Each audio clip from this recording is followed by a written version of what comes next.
자, 이제 말씀을 통해서 우리가 어떻게 이 감사주의를 더 깊게 주님께 감사하며 나아갈 수 있을 것인가, 또 앞으로의 여정도 어떻게 감사 찬양이 멈추지 않고 하나님의 뜻 가운데 거하며 승리하며 걸어갈 것인가, 우리 말씀을 통해서 같이 한번 나누는 시간을 갖도록 하겠습니다. 신명기 6장 10절부터 13절까지고요. 그 다음에 고린도전서 15장 9절부터 10절까지의 말씀 같이 한번 나눠보도록 하겠습니다. 자, 신명기 먼저 6장 10절부터 13절까지의 말씀, 어떤 내용이 연합되어져 있는지, 그래서 구약과 신약으로 어떻게 연결되어지는지 같이 보시면서요 같이 한번 나눴으면 좋겠습니다. 자, 10절부터 13절까지 같이 한번 천천히 봉독합니다. 같이 시작. 내 하나님 여호와께서 내 조상 아브라함과 이삭과 야곱을 향하여 내게 주리라 맹세하신 땅으로 너를 들어가게 하시고, 내가 건축하지 아니한 크고 아름다운 성읍을 얻게 하시며, 내가 채우지 아니한 아름다운 물건이 가득한 집을 얻게 하시며, 내가 파지 아니한 우물을 차지하게 하시며, 내가 심지 아니한 포도원과 감람나무를 차지하게 하사 내게 배불리 먹게 하실 때 너는 조심하여 너를 애굽 땅 종되었던 집에서 인도하여 내신 여호와를 잊지 말고 내 하나님 여호와를 경외하며 그를 섬기며 그의 이름으로 맹세할 것이니라. 아멘. 잊지 말아야 될 것이 무엇인지 그것을 강조하고 있습니다. 먼저 은혜가 강조되어졌던 것 같고요. 그 내용과 더불어서 이제 고린도전서 15장 9절 10절 같이 읽습니다. 오늘 시작부터 우리 찬양했던 내용과 같은 내용이 아마 연결될 겁니다. 그래서 참 감사한 것 같습니다. 자, 9절 10절 같이 읽습니다. 같이 시작. 나는 사도 중에 가장 작은 자라. 나는 하나님의 교회를 박해하였으므로 사도라 칭함받기를 감당하지 못할 자니라. 그러나 내가 나된 것은 하나님의 은혜로 된 것이니 내게 주신 그의 은혜가 헛되지 아니하여 내가 모든 사도보다 더 많이 수고하였으나 내가 한 것이 아니요 오직 나와 함께 하신 하나님의 은혜로라. 아멘, 아멘, 아멘. 이 내용, 구약과 신약이 똑같은 내용을 말하고 있습니다. 결국은 뭐란 얘기인가요? 우리의 삶 전체가 뭐란 얘기인가요? 누구의 은혜란 얘기죠? 하나님의 은혜. 그래서 같이 한번 우리 인사 좀 나누죠. 모든 것이 은혜입니다 라고 앞뒤좌우로 돌아보시면서요 같이 한번 인사합니다. 모든 것이 하나님의 은혜입니다. 예. 모든 것이 하나님의 은혜입니다. 예. 이것만 우리가 기억하고 있으면 더 이상 뭐가 필요하겠습니까? 이제 뭐 여기서 딱 설교 끝내고요 이제 세례식 하고 그 다음에 이제 집으로 가면 딱 되는 거겠죠? 좋으시죠? 예, 근데 또 다시 한 번 더 이렇게 좋아하실 줄 알았으면 그렇게 하는 건데 그랬네요. 하나님의 은혜입니다라는 것을 고백하는 그 순간에 우리가 얼마나 대단한 일을 벌여나갈 수 있는 존재인지 말씀을 통해서 다시 한 번 더 같이 점검해 보고요, 이 은혜가 어떤 길을 열어갈 것인가 그걸 우리가 안다면 또 우리가 한 번 더 그리스도의 사람이라는 것을 생각해 볼 수 있지 않을까 싶습니다. 자, 오늘 설교의 제목이 뭔가요? 같이 한번 읽어보죠. 시작. 벼는 익을수록 고개를 숙인다. 진리인가요? 거짓인가요? 진리인가요? 성경에 그럼 나오는 내용인가요? 네라고 대답해 주셨는데, 성경에 벼는 익을수록 고개를 숙인다.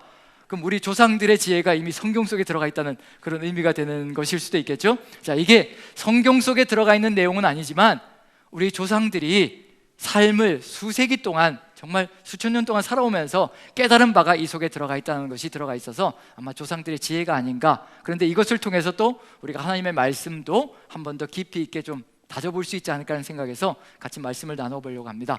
벼는 익을수록 고개를 숙인다, 이 내용. 하지만 성경 속에는 이런 내용은 없지만 유사한 내용은 들어가 있습니다. 자연 만물을 통해서 우리가 배우고 깨달아서 하나님의 뜻을 더 깊이 가져갈 수 있다는 거. 그래서 잠언서에는 뭐도 들어가 있냐면요, 게으른 자여 계비에게 가서 배울지어다. 개미는 왕도 없고 군왕도 없고 그런데요, 아침부터 저녁까지 부지런히 일해서 모아서 그리고 알차게 살아가는 삶을 살아갑니다. 그래서 게으른 자들은 뭐에게도 배워야 되느냐면요, 개미한테도 배워야 된다라고 얘기를 합니다. 그리고 예수님께서는 또 무슨 말씀을 해주셨냐면요, 들에 핀 백합화를 보라, 공중 나는 새를 보라. 바로 들에 핀 백합화를 보면서 솔로몬의 그 영광도 이 백합화 하나만 갖지 못하였다, 그 영광이 그렇다는 얘기고요, 공중 나는 새를 보라, 하나님께서 저것들도 먹이시고 키우시지 않느냐, 너희는 이것들보다 더 소중하지 않느냐. 그래서 들에 핀 백합화를 통해서도 배울 수 있고요, 하늘을 나는 새를 보면서도 우리는 배울 수 있는 존재가 될 수 있다는 거. 하나님이 만드신 자연 만물은 우리에게 무엇을 줄 수 있다는 얘기냐면요, 하나님의 뜻을 깨달아갈 수 있는 그런 지혜를 주고 교훈을 줄 수 있다는 것을 분명히 알려주고 있는 중입니다. 저는 그래서 벼는 익을수록 고개를 숙인다, 이것을 통해서도 하나님의 마음을 조금 더 깨달아 볼 수 있지 않을까라는 생각에서 같이 나누어 보려고 합니다. 자, 벼는 익을수록 고개를 숙이는데 이게 성숙되어질수록 어떻게 된다는 얘기예요? 시간이 지날수록 머리가 뻣뻣해지는 게 아니라, 고개가 뻣뻣해지는 게 아니라 어떻게 된다는 얘기인가요? 저절로 고개가 숙여진다는 거죠. 자, 이게 벼가 우리에게 보여주는 겁니다. 자, 그럼 이제 우리 인간은 어떤가요? 사람은 성장되어 가고 더 많아지고 더 커지면 고개가 저절로 숙여지는 그런 겸손의 사람이 된다, 아니면 더 뻣뻣해진다. 어느 쪽인가요? 더 뻣뻣해진다. 이게 왜 그럴까요? 뭐보다 못한 거예요? 여기 이렇게 있죠. 벼가 고개를 숙이고 있잖아요. 이것보다도 못한 그런 안타까운 일이 벌어질 수가 있습니다. 여기에 이제 자연 만물들이 쭉 하나님께서 주신 것들이 쭉 쌓여 있는데요, 하나님께서 이러한 열매들을 통하여서 우리에게 어떤 교훈을 주시려고 하시는가, 이 추수감사주일에 이런 열매들을 보면서도 우리는 하나님의 뜻을 한 번 더 깨달아 볼 수 있지 않을까 싶습니다. 제가 왜 이 얘기를 하냐면요, 벼는 익을수록 고개를 숙이는데, 그런데 특징이 뭐냐면요, 저절로 이루어진다는 거예요. 억지로 누군가에 의해서 강제로 이루어지는 게 아니라 저절로 그렇게 된다는 겁니다. 혹시 벼가 고개를 숙이는데 농부들이 강제로 이렇게 하는 걸 보신 적 있나요? 보신 적 없으시죠? 몰래 밤에 와서 하니까 못 보는 건가요? 절대 그런 건 아니죠. 벼가 저절로, 강제성 없이 저절로 이루어진다는 얘기거든요. 그런데 익지 않을 때는 그렇게 뻣뻣할 수가 없습니다. 그런데 익으면, 시간이 지나서 익으면 어쩌면 그렇게 고개를 숙이는지 그림을 한번 보시죠. 그림을 보시면 비교가 될 수 있을 것이라 생각되어집니다. 한번 보시면 저게 익기 전이고요, 고개가 어떤가요? 익기 전은요, 아주 빳빳하게 쳐들고 있죠. 숙여질 것 같은가요? 숙여지지 않을 것 같은가요? 도저히 숙여질 것 같지 않은 모습이 바로 저 익기 전의 모습입니다. 그 다음에 익은 다음에 어떤가요? 저절로 어떻게 되는 거예요? 저렇게 뻣뻣했던 고개가 저절로 고개가 숙여집니다. 그럼 이제 여기에서 벼를 통해서 우리가 배울 수 있는 건 뭐냐면요, 어떻게 저렇게 저절로 고개를 숙일 수 있을까? 억지로도 아니고 강제로도 아니고 어떻게 저렇게 자연스럽게 고개가 숙여질 수 있을까? 그 원리를 알면 우리도 뭘 할 수 있다는 얘기냐면요, 우리도 자연스럽게 성숙되어져 가면서 고개를 숙이는 존재가 되지 않을까. 누군가에 의해서 강제로 이루어지지 않고, 너 왜 이렇게 교만하냐, 왜 이렇게 뻣뻣하냐, 이런 소리 안 듣고도요, 저절로 고개를 숙이는 존재가 되지 않을까라는 기대를 가져봅니다. 그래서 이제 이 벼들이 왜 이런 일을 벌이는가, 그걸 한번 살펴보면 그 원리를 통해서 우리의 삶도 한번 돌아보면 좋지 않을까라는 생각이 듭니다. 자, 그럼 이제 질문 들어갑니다. 벼는 왜 익을수록 고개를 숙일까요? 점점 더 숙이게 됩니다. 익을수록요. 왜 벼는 익을수록 고개를 숙이게 될까요? 무거워서. 아유, 이제 정답을 다 알고 계시는군요. 무거워서. 그럼 우리도 무거워지면 고개를 저절로 숙이게 될까요? 그럼 몸무게만 늘리면 되는 건가요? 이게 이 목사님 보니까 너무 죄송스럽네요. 갑자기 그 얘기하는 게 너무 죄송스럽네요. 오늘따라 맨 앞에 앉아가지고 이렇게 또 갑자기 저한테 이렇게 부담감을 팍 주시는군요. 자, 우리가 무거워지면 저절로 고개가 숙여질까요? 네, 그렇게 되지는 않겠죠. 예. 하지만 이 목사님은 고개를 계속 숙입니다. 그만큼은 분명합니다. 뭔가 다른 것이 있기 때문에, 뭔가 원리를 터득했기 때문에 그게 이루어지는 겁니다. 자, 무게가 분명히 무거워지기 때문에 고개를 숙인다는 걸 분명히 알고 있습니다. 그러면 이제 우리가 알아야 될 건 뭐냐면요, 우리도 뭔가 무게가 계속 올려지면, 우리의 삶 속에 뭔가 계속해서 무게가 올려지면 우리도 저절로 고개를 숙이게 될 것이라, 그게 우리에게도 이제 원리가 될 수 있다는 얘기가 되는 거죠. 벼는 익을수록 고개를 숙이는데 그 익으면 익을수록 무게가 무거워진다는 얘기거든요. 우리도 삶을 살아가면 살아갈수록 무게가 점점 더 무거워지면, 그 무거운 것이 우리의 머리에 얹혀지면 저절로, 강제성이 없이 저절로 낮춰지는 삶을 살아갈 수 있을 것이라, 그게 분명하다는 얘기거든요. 그러면 이제 한번 예를 들어 보겠습니다. 그러면 물질이 계속 쌓이면 그 무게로 인해서 고개를 숙이게 될까요? 자, 벌써 아니요라고 하시는 거 보니까 물질을 쌓아본 경험이 있으다는 얘기가 되는 거죠. 자, 물질을 쌓으면 무거워지겠죠. 돈다발도 계속해서 쌓으면 어떻게 되는 거예요? 5만 원권이 수만 장 있으면 무거운가요? 가벼운가요? 안 가져봐서. 저도 안 가져봐서요. 수만 장은 가져본 적이 없습니다. 그저 몇 장 정도, 이렇게 세는 정도인데, 어쨌든 물질이 이렇게 많이 쌓이면 무거워지겠죠. 그런데 만약에 물질이 우리의 삶 속에 많이 쌓여서 우리가 고개가 숙여지는 것이라고 얘기한다면요, 재벌들은 어떻게 살아갈까요? 아주 바닥에 납작 엎드려서 살아갈 겁니다. 이 세상에 돈이 제일 많은 사람들이 재벌들이잖아요. 심지어는 저는 그걸 보면서 좀 마음이 좀 무거워지기도 했는데, 빌 게이츠라는 사람이 가족이 4인 가족인 것 같아요. 배를 타고 있는 거 보니까 4인 가족인데 일주일 휴가를 즐기는데 얼마를 썼을까요? 4인 가족이 일주일 휴가를 즐기는데 63억을 썼답니다. 벌써 이제 곡소리가 나오는 거죠. 오이 소리가 나오는 거죠. 63억을, 세계 최고의 호화 크루즈선인데요, 세계 5위권 안에 드는 호화 크루즈선, 하루 빌리는데 수억 원의 돈이 든답니다. 그걸 일주일 동안 빌려서 가족이 이제 크루즈 여행을 하면서 휴가를 즐겼는데 그 총 비용이 63억이 들었답니다. 이해가 되시나요? 예, 평생 쓰고도 못 쓸 것 같은 그 돈인데 그걸 일주일 만에 이제 쓴다는 얘기죠. 이것처럼 이렇게 돈이 많으면 납작 엎드려서 하나님의 뜻을 받들며 걸어갈까? 그렇지 않다는 거 보면요, 재벌들이 그렇게도 교만하고 오만하게 사람을 멸시하고 무시하며 살아가는 걸 보면요, 절대 엄청난 양의 돈, 무게가 되는 그 돈도 우리를 절대로 겸손으로 이끌어갈 수 없다는 것을 분명히 알 수 있습니다. 그럼 지위가 높아지면, 높은 자리로 올라가면 그 지위가 높은 자리가 우리를 무겁게 만들어서 겸손하게 만들어줄까? 이것도 불가능한 것을 분명히 알 수가 있습니다. 무엇으로 알 수 있냐면요, 아파트 경비원 하시는 분들과 입주민 사이에서 벌어지는 갑질을 보아도요 분명히 알 수가 있습니다. 제가 생각하기에는 어떠냐면요, 아파트 경비하시는 분이나 입주민이나 조찐 개찐이거든요. 아무 차이도 없는 것 같습니다. 그런데 그 약간의 차이를 이용해서 갑질을 하면서 오만하게 교만하게 사람을 못 살게 굴고요, 결국은 자살할 수밖에 없는 삶으로 만들어가게 하는 것, 이런 것을 보면 지위가 높아지는 것도 절대로 우리를 겸손하게 만들어가지 못한다는 것을 분명히 느껴볼 수가 있습니다. 그럼 세상 사람들은 죽었다 깨어나도 스스로의 힘으로 겸손하게는 절대로 만들어갈 수 없다는 거, 우리 마음도 그렇잖아요. 우리 마음도 조금만 남들보다 나은 게 있으면 어떤가요? 제 얘기를 하고 있는 중입니다. 조금만 비교해서 남들보다 나은 것이 내 안에 있으면요, 어쩌면 그래도 교만하게 내가 좀 잘났다라고 자랑하고 싶은 마음이 들어가는지, 나뿐만 아니라요, 내 자식들이 남의 자식들보다, 다른 집의 자식들보다 조금치만이라도 조금 잘난 것이 있다면요, 어쩌면 그렇게도 입을 열어서 자랑하고 싶은 마음이 가득 들어 차는지. 그러다 보니까 사랑방 모임도 처음에는 찬송하고 말씀으로 시작했다가 끝에 가면 이제 무엇으로 결론이 나나요? 이제 남편 자랑하고 아내 자랑하고 자식 자랑하다가 이제 결론이 날 때도 있다는 얘기입니다. 이처럼 조금만 남들보다 나은 것이 있어도 이렇게 자랑하고 싶은 심정이 우리 마음속에 가득히 들어차는데, 어떻게 저절로 고개를 숙이는 일이 벌어질 수 있을 것인가? 우리 하나님께서도요, 이런 인간의 속성을 너무나 잘 알고 계시는 겁니다. 그래서 끊임없이 경고하시고 훈계하시고 그렇게 걸어가시는데, 인간은 어쩌면 그렇게도 끊임없이 배우지 못하는지 안타까운 일들이 벌어지고 있는 중입니다.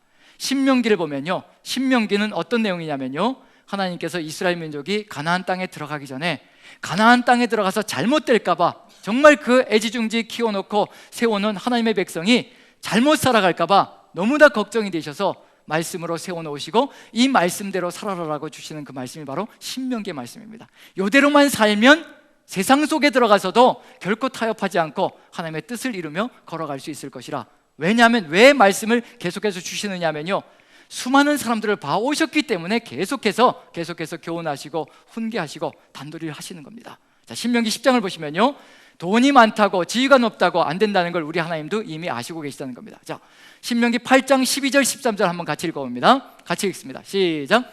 내가 먹어서 배부르고 아름다운 집을 짓고 거주하게 되며 또 내 소와 양이 번성하며 내 은금이 증식되며 내 소유가 다 풍부하게 될 때, 이걸 주시려고 하나님께서 가나안 땅에 들여보내시는 거거든요. 이러한 축복을 가득히 채워주시려고 하나님께서 이스라엘 민족을 선택하셨고 가나안 땅에 들여보내시는 겁니다. 그런데 걱정되시는 겁니다.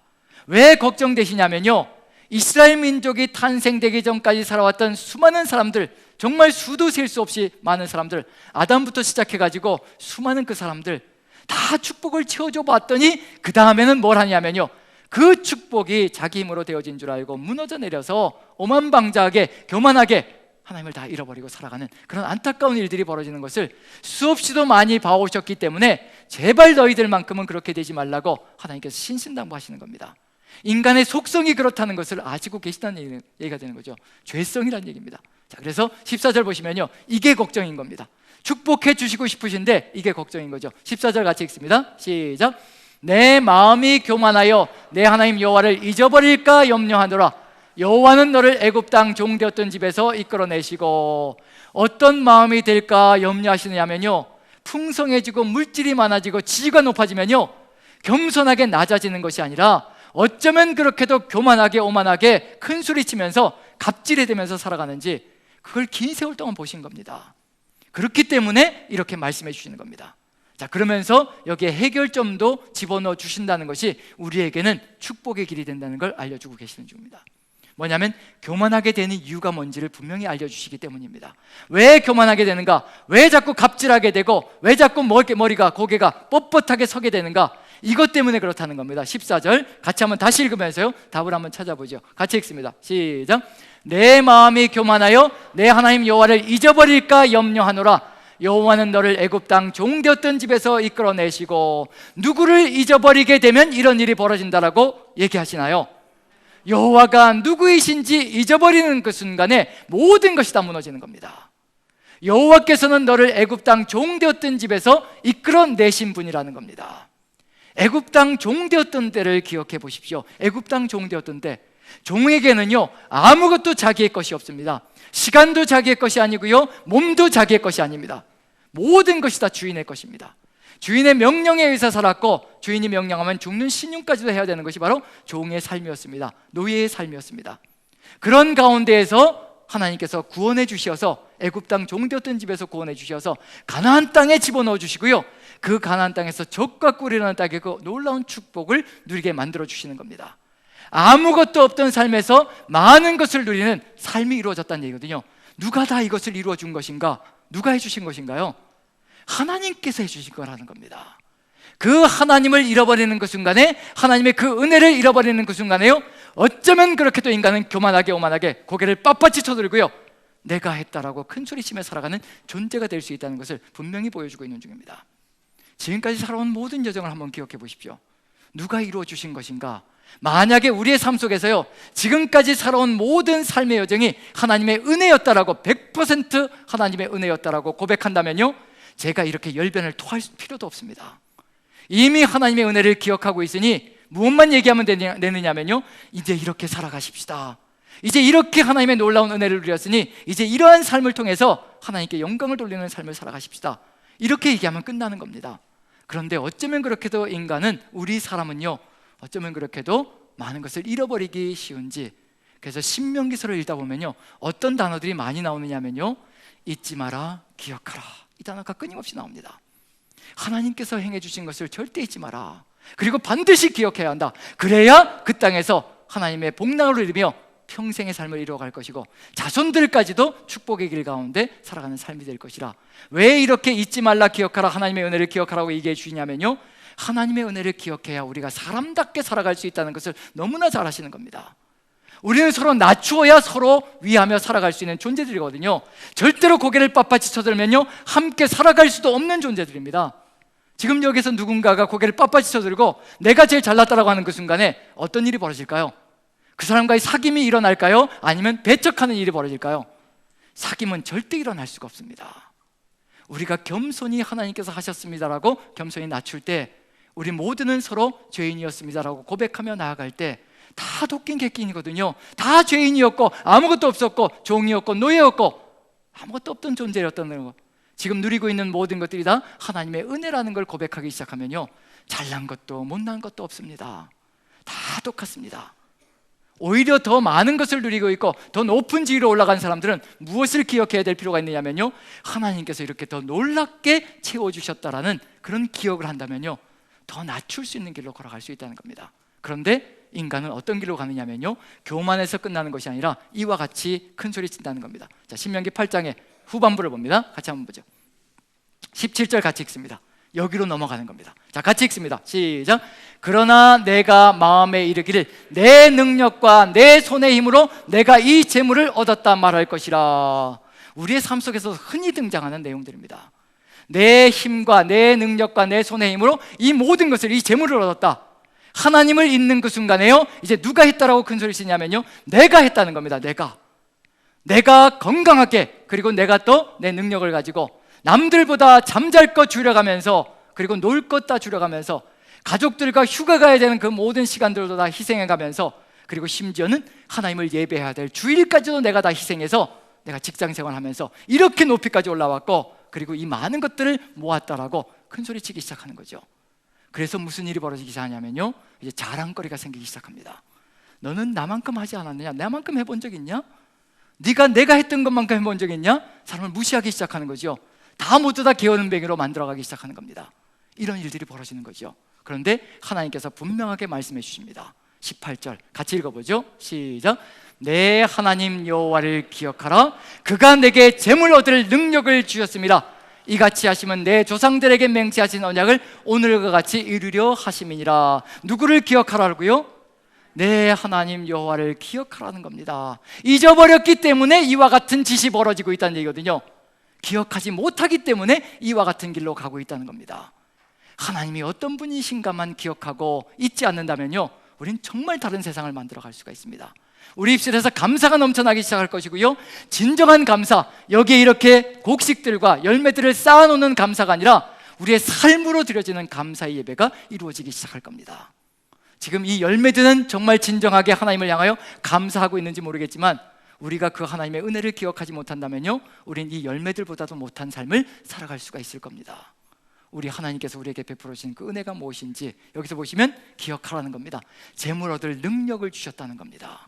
저는 하나님께 간간히 불평하는 것이 있는데요, 머리를 좀 더 똑똑하게 만들어 주셨으면 어느 대학에 갔을까요? 서울대학. 예. 그리고 또요? 또 어디로 유학 갔을까요? 예, 하버드대. 죄송합니다. 제가 그렇게 그런 인물이 못돼서 너무 죄송합니다. 예. 정말 똑똑하게 하나님께서 지혜를 주시고, 그리고 머리를, IQ를 더 높게 만들어 주셨으면 그렇게 좋은 대학에 가서 더 좋은 걸 배워서 하나님께 더 큰 영광을 돌리고, 또 여러분들에게 더 깊고 넓은 말씀을 전해 줌으로 말미암아 우리 모두가 더 하나님의 뜻 가운데 더 깊이 거할 수 있을 것인데, 그렇게 해주지 않으신 하나님께 간간히 불평할 때가 있는데, 여러분들도 그런 불평을 하신 적이 있으신가요? 예, 있으시죠. 왜냐하면 아무리 비교해봐도 저 사람이 나보다 낫다라는 그런 생각이 들기 시작하니까 그런 마음이 들기 시작하는 것 같습니다. 그리고 또 저는 보이는 게 성경책밖에 안 보이거든요.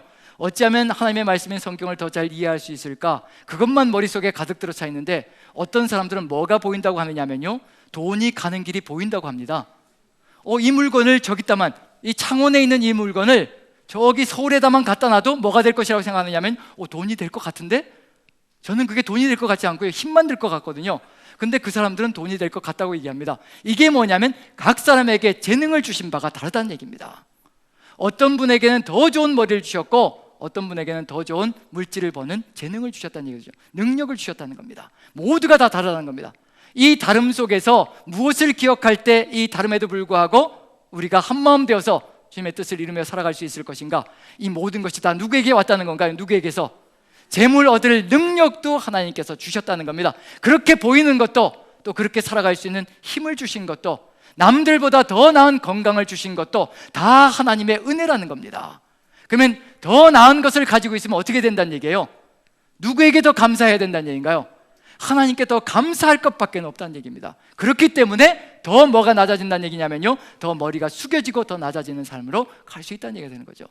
더 높아지고 더 많은 것을 가지게 되면 이것이 자랑과 교만이 아니라, 무너지는 것이 아니라 더 겸손해져서 하나님의 뜻을 받들 수 있는 길로 걸어가는 것 한 가지밖에 없습니다. 그게 뭐냐면요, 세상 사람들은 죽어나 깨나도 못합니다. 하지만 우리는 할 수 있습니다. 왜냐하면 우리에게는 하나님의 은혜가 있고, 하나님이라는 전능하신 분이 우리의 삶을 이끌고 가시기 때문에요, 우리에게는 그것이 반드시 이루어질 수 있는 길로 갈 수 있다는 겁니다. 우리는 낮아질 수 있고, 벼는 익을수록 고개를 숙인다는 것처럼요, 우리도 역시 마찬가지로 세월 지나갈수록요, 끊임없이 고개를 낮출 수 있고, 하나님의 뜻에 받들 수 있는 것, 겸손해질 수 있는 것, 그건 누가 있기 때문이냐면요, 하나님이 계시기 때문이고, 우리 머리 위에 뭐가 놓여지기 때문인가요? 점점 더 하루 살아갈 때마다 하나님의 은혜가 차곡차곡 쌓여지기 때문에, 그 은혜의 무게가 우리를 저절로 누르기 때문에 우린 저절로 하나님께 머리를 숙이고요, 사람들 앞에서 고개를 숙이는 겸손한 사람이 될 수 있는 길로 갈 수 있다는 겁니다. 하나님의 은혜 외에는 절대로 고개를 숙일 수 있는 길이 없고요, 이 무게 외에는 우리를 이끌어갈 수 있는 길이 없다는 것을 분명히 하나님의 말씀이 우리에게 증거하고 있다는 겁니다. 그래서 하나님께서 이스라엘 민족을 이끌어 가실 때 가나안 땅으로 들여보내셔서 가나안 땅을 다 정복해 하신 다음에, 이건 분명히 하나님의 은혜인 거죠. 아브라함을 선택하시고 나서 창세기에 우리가 요즘 아브라함 얘기를 마무리 지어가고 있는데요, 아브라함을 선택하시고 그 다음에 아브라함을 통해서 후손들을 탄생시키셔서 결국은 이스라엘 민족이 되게 하시고 그 애굽의 종살이에서 구원해 내셔서 결국 어디까지 이끌고 가시냐면요, 가나안 땅까지 이끌고 가시죠. 그게 여호수아서입니다. 여호수아서, 창세기부터 여호수아서까지. 그런데 여호수아서에 이 모든 땅을 다 정복하게 하시고요, 그 다음에 또 땅을 다 분배해 주신 다음에 맨 마지막에 다시 한 번 더 강조하는 것이 있습니다. 이것을 잃어버리는 그 순간에 교만하게 되고 오만하게 되고 가나안 땅을 지옥으로 만들 것이라는 것을 분명히 아시기 때문에요, 한 가지 잊지 말아야 될 것을 간곡하게 부탁하십니다. 말씀을 주시는 거죠. 말씀을 주시는데 거기에 반드시 잊지 말아야 될 것을, 기억해야 될 것을 집어넣습니다. 그것만 한다면 하나님의 백성 이스라엘은요, 그 땅에서 축복을 누리며 절대로 고개를 빳빳이 쳐들지 않고 하나님의 뜻을 받들어 걸어가는 백성이 될 수 있을 것이라. 그래서 여호수아서 24장에요 말씀을 주십니다. 1절부터 13절까지 읽는데요, 1절부터 13절까지 읽는데 마지막으로 하나님께서 땅을 다 주신 다음에 강조하는 것이 무엇인가, 어떤 단어가 가장 많이 나오는가, 그 단어를 찾으시는 겁니다. 그 단어를 찾으면 그게 답이 되는 겁니다. 그래야, 그 단어를 찾아야 우리도 역시 마찬가지로 하나님의 뜻을 받들어서 이제 그 땅에서 우리에게 주신 터전에서 하나님의 뜻을 이루면서 걸어가는 겸손한 사람이 될 수 있을 것이라, 감사 찬양이 넘치는 존재가 될 수 있을 것이라 한번 생각해 볼 수 있을 것 같습니다. 자, 1절부터 13절까지 보는데요, 천천히 같이 읽어 내려갈 겁니다. 가장 많이 나오는 단어를 여러분들이 찾아내는 겁니다. 자, 천천히 읽습니다. 같이 시작. 여호수아가 이스라엘 모든 지파를 세겜에 모으고 이스라엘 장로들과 그들의 수령들과 재판장들과 관리들을 부르매 그들이 하나님 앞에 나와 선지라.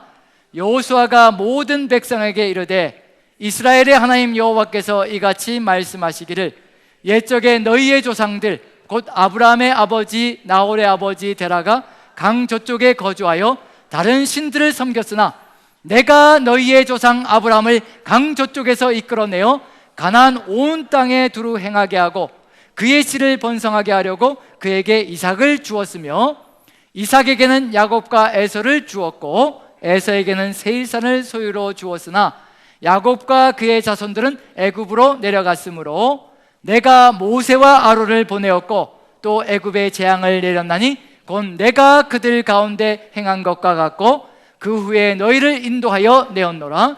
내가 너희의 조상들을 애굽에서 인도하여 내어 바다에 이르게 한즉 애굽 사람들이 병과 마병을 거느리고 너희의 조상들을 홍해까지 쫓아오므로 너희의 조상들이 부르짖기로 내가 너희와 애굽 사람들 사이에 흑암을 두고 바다를 이끌어 그들을 덮었나니 내가 애굽에서 행한 일을 너희의 눈이 보았으며 또 너희가 많은 날을 광야에서 거주하였느니라.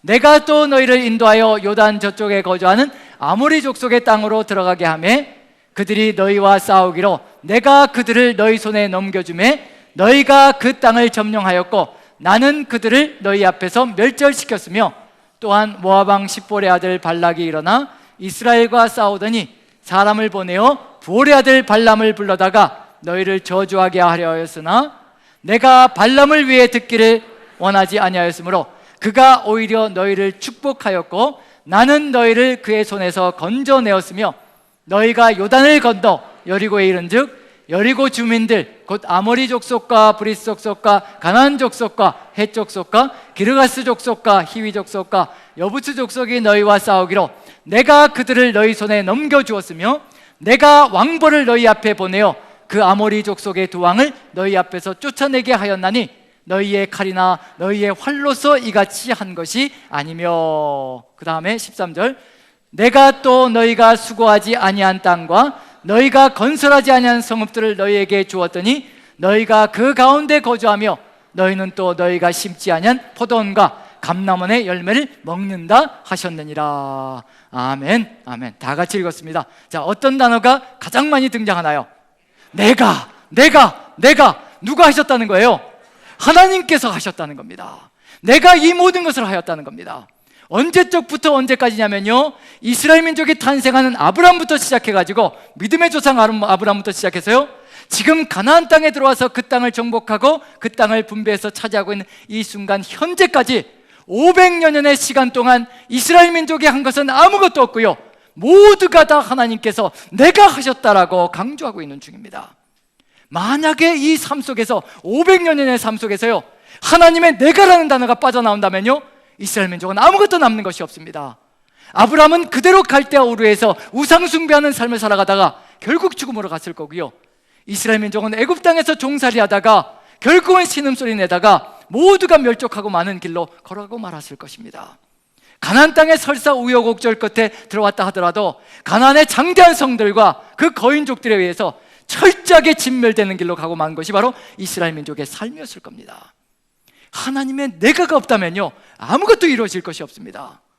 지금 우리의 삶 속에서 천천히 돌아보고 기억해야 될 것이 뭐냐면요, 우리가 예수 그리스도를 만난 그 순간부터 십자가의 보혈의 공로로 구원을 체험한 그 순간부터 지금 현재 이 순간까지 이 하나님의 내가가 빠져나온다면요 우리는 고개를 빳빳이 쳐들고 내가 했다라고 큰소리치는 오만방자한 죽음으로 갈 수밖에 없는 존재가 되고 말 것입니다. 하나님께서 다 이루어 주셨다는 겁니다. 500년의 역사가 하나님으로 인해서 가능했다는 것을 분명히 보여주고 있는 중입니다. 왜 이 말씀을 가나안 땅 마지막 순간에 정복한 다음에 말씀을 하실까? 자랑질하려고 그러시는 게 절대 아니라는 겁니다. 우리는 자랑질하지만요 하나님은 자랑질 하시려고 내가 했다 이렇게 큰 소리 치시는 분이 아니라는 겁니다. 하나님이 하셨다는 것을 기억할 때 우리 모두는 겸손하게 낮출 수가 있습니다. 겸손하게 낮아져서 섬기기 시작할 때요 이 세상은 천국이 이루어지기 시작한다는 겁니다. 세상에 다 종이 되겠다고 하는데 내가 당신의 종이 되어서 내가 당신을 섬길 것이라, 내가 더 낮아져서 섬길 것이라, 내가 겸손하게 낮아질 것이라 라고 얘기하는데 어찌 싸움박질이 이루어지겠냐는 얘기예요. 내가 잘났다고 큰소리 치니까 그 꼴 보기 싫어서 서로가 배척하고 서로가 싸우고 서로가 눈길도 주지 않는 안타까운 삶이 이루어지고 있는 중이거든요. 우리 하나님의 은혜가 가득히 넘치면요 우리는 저절로 고개를 숙일 수밖에 없습니다. 벼는 익을수록 고개를 숙이죠. 우리의 삶 속에서 은혜의 무게가 차고 넘치고 끊임없이 그 은혜의 무게가 끊임없이 우리의 삶을 누르기 시작하면요 우리는 저절로 숙일 수밖에 없습니다. 내가 한 것이 아무것도 없거든요. 아무것도 없는데 어떻게 큰 소리 칠 수 있겠어요? 이스라엘 민족의 500년의 역사를 보십시오. 하나님의 내가를 빼면 아무것도 남는 것이 없습니다. 우리가 고개를 빳빳이 쳐들고 내가 있다라고 큰 소리 치는 건 뭐냐면요 이 하나님의 역사를 잃어버렸기 때문에 그렇습니다. 감사를 잃어버렸기 때문에 우리가 무너지고 있는 것이고요 하나님의 교회가 쓰러져 가고 있는 중입니다. 우리의 삶 속에서 이 감사를 회복하면 하나님의 은혜의 무게가 너무도 넘쳐나서 우리가 이 감사를 회복하면요 다른 세상을 만들어갈 수가 있습니다. 우리 하나님은 그걸 기대하시는 겁니다. 그래서 하나님께서 마지막 순간에 가나안 땅에서 삶이 시작되려고 할 때 내가 했다라는 것을 기억해야 한다. 내가 여호와 하나님이라는 것을 기억해야 한다. 내가 이 모든 것을 이루어준 하나님이라는 것, 전능자라는 것을 기억하고 잊지 말아야 한다. 그래야 너희가 겸손하게 낮아져서 서로를 섬기는 길로 갈 수 있을 것이라, 그것을 알려주고 계시는 중입니다. 이 추수감사주일에 우리가 기억할 것은 다른 것이 없습니다. 천천히 삶을 돌아보면서요 나를 이끌어왔던 그 발걸음 하나하나가 누구의 손길이었던가 그것을 기억하는 겁니다. 그리고 설사 예수 그리스도를 믿지 않았던 그 시절, 제가 기억하는 그 시절이 있거든요. 저는 창원에 살았던 시절이 있습니다. 초등학교 5학년 때까지 창원에 살았거든요. 그리고 부천으로 올라가서 서울 지역에 올라가서 그 다음 이후에 삶을 살아갔습니다. 창원에 있을 때는요 교회가 있는지도 몰랐습니다. 그런 곳이 있는지도 모르고 살았습니다. 그런데 부천 쪽에 올라가서 교회가 있다는 걸 알고 이제 교회를 나가기 시작했는데요, 그 전에 교회를 나가지 않았던 시절, 창원에서 살았던 시절은요 하나님도 몰랐고요 그리고 교회가 있었던지도 몰랐던 시절입니다. 그런데 창원에서 살 때 제 형이 있는데 초등학교 시절이었던 것 같습니다. 제가 초등학교 저학년이었고 형은 이제 초등학교 고학년이었고, 그런데 그 당시에는요 자녀들이 많아서 그랬는지 아니면 믿고 살아서 그랬는지 뭘 믿고 무슨 배짱으로 그렇게 살았는지 모르겠지만요 이렇게 어린 자식들이 기차를 타고 저 바닷가 갯벌로 가서 조개를 잡으러 간다 그래도 그냥 보내고요 자식들을 그냥 보내는 거예요. 그때는 그랬어요.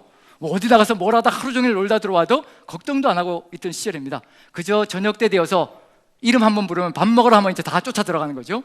하루 종일 밖에 나가서 뛰어놀았던 시절이거든요. 그런데 정말 어릴 때 초등학교 저학년 때 1, 2학년 때 형과 함께 그 기차를 타고요 창원에서 기차를 타고 저기 마산 바닷가인지 어딘지 하여튼 진해로 생각납니다. 진해 가까웠던 거 보니까요.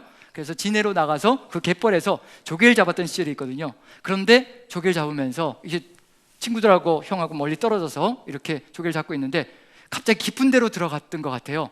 깊은 데 들어갔는데 한 발짝만 더 내디디면 물결에 휩쓸려서 죽을 그런 지경인데, 그런데 갑자기 머릿속에 어떤 생각이 들어왔느냐면요, 거기 가만히 서 있어라. 가만히 서 있어야 된다. 움직이면 안 된다. 그래서 가만히 서 있었습니다. 가만히 서 있게 되니까 중심을 잡게 되고 이제 빠져나오게 됐거든요.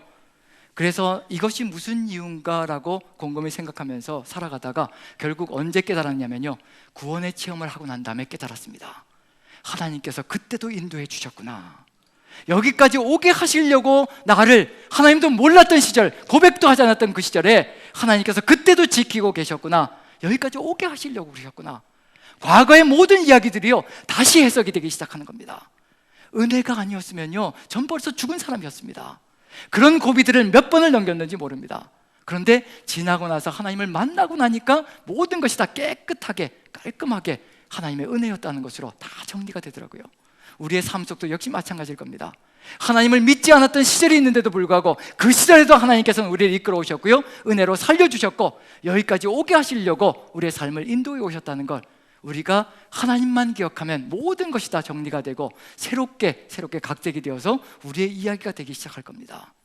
우리의 지금 현재까지 이스라엘 민족이 그 500년의 역사를 돌아오며 하나님의 내가가 아니면 아무것도 이루어질 수 없다는 것을 고백했던 것처럼 우리도 지금 이 순간에 탄생 그 순간부터 탄생 전에도 이미 예정하셨고 내정하셔서 그 모든 걸어왔던 삶의 여정들을 쭉 살펴볼 때요, 하나님의 은혜의 손길 아니면 여기까지 올 수 없었다는 것, 그것만 고백한다면요 우리는 정말 가장 아름다운 교회를 만들어 갈 수 있을 겁니다. 그 은혜가 우리를 낮아지게 만들 것이고요, 십자가를 기꺼이 지는 존재로 만들어서 이 세상을 섬기는 아름다운 믿음의 길을 걸어가게 만들어 줄 것이라는 거, 그걸 확신한다면 이제 다음의 이야기가 무엇일지 분명히 이해가 되기 시작할 겁니다. 13절까지 분명히 뭐를 얘기했냐면요, 500년의 모든 역사, 아브라함부터 시작해서 지금 이 순간까지가 하나님의 모든 철저한 은혜였다는 것을 고백하는 그 순간에요, 이제 뭐가 나타나기 시작하느냐면요, 이제 14절부터 24장 14절부터요 같이 한번 봅니다. 14절 15절 지도자가 이런 고백을 하고 이런 결단을 하기 시작합니다. 여기 이제 세례를 받는 분들도 이런 결단으로 나가야 된다는 거, 그게 분명히 우리 세워져야 될 줄로 믿고요. 14절 15절 같이 한번 읽어봅니다. 같이 시작. 그러므로 이제는 여호와를 경외하며 온전함과 진실함으로 그를 섬기라. 너희의 조상들이 강 저쪽과 애굽에서 섬기던 신들을 치워버리고 여호와만 섬기라. 만일 여호와를 섬기는 것이 너희에게 좋지 않게 보이거든 너희 조상들이 강 저쪽에서 섬기던 신들이든지 또는 너희가 거주하는 땅에 있는 아모리 족속의 신들이든지 너희가 섬길 자를 오늘 택하라. 오직 나와 내 집은 여호와를 섬기겠노라 하니. 이것이 바로 지도자들의 결단이 되어야 될 겁니다. 우리 목회자들이 먼저요 생명줄을 내어놓고 지금까지 걸어왔던 모든 여정들이 하나님의 은혜였으니 오직 나와 내 집은, 우리와 우리 집은 여호와만 섬길 것이라는 결단의 고백이 들어간다면요 하나님의 은혜가 우리의 삶을 이끌어가고 있다는 것을 분명히 보여주고 있는 중입니다. 1절부터 13절이 있기 때문에 이런 고백이 쏟아져 나오는 겁니다. 이런 고백이 쏟아져 나왔기 때문에 우리에게 은혜를 끼쳐주는 게 아니라는 것을 분명히 얘기하고 있는 중입니다. 항상 무엇이 앞서가느냐면요 하나님의 철저한 은혜, 갚을 길 없는 은혜가 앞서갑니다. 그래야 우리가 머리를 낮추고요 어떠한 지위가 주어질지라도 어떠한 물질이 주어질지라도 절대로 내가 했다라고 자랑질하지 않는 역사가 펼쳐질 겁니다.